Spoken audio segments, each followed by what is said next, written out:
Here's another short story to share for a rainy day like this.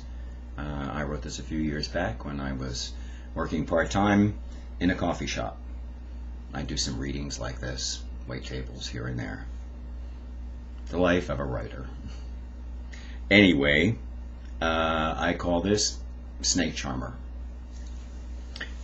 About a week ago, as I was hiking on the road which leads down from the mountain, a fellow resident of my particular neck of the woods stopped his minivan beside me. The postman told me he saw a 5-foot rattlesnake crossing the road, he said. Really? I replied, thinking to myself how I'd love to have seen it myself. He nodded. A stern expression crossed his face. You usually never see them except in the rocky areas.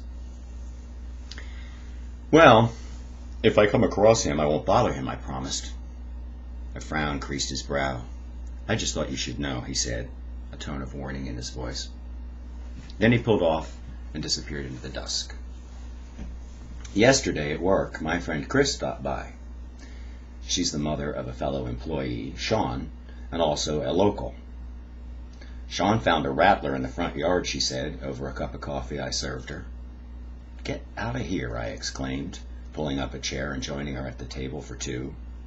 She stirred some cream into the java. I had to call the forestry service, she continued.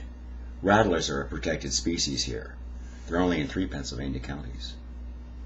I helped myself to a bit of lemon poppy seed scone.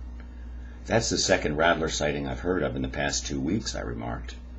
I've lived here almost 10 years and hadn't heard mention of any in all that time, and I never hear of any attacks. She smiled. After the warden collected the snake, he gave me a profile of the typical victim of a rattler bite, she said. It's male, between 20 and 25, longish hair, usually drunk or high. Chris sampled some scone as well, spread some Devonshire cream on it. Tasty, she said. I laughed. I can hear your arteries clogging even before you swallow that. Chris nodded again.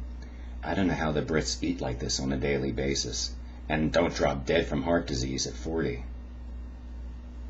I think they walk more than most of us Americans, I replied. They burn it off. I sipped my iced spearmint tea. So, what you think is up with the rattlers? The warden says it's the unusually dry weather. Has them looking out for water.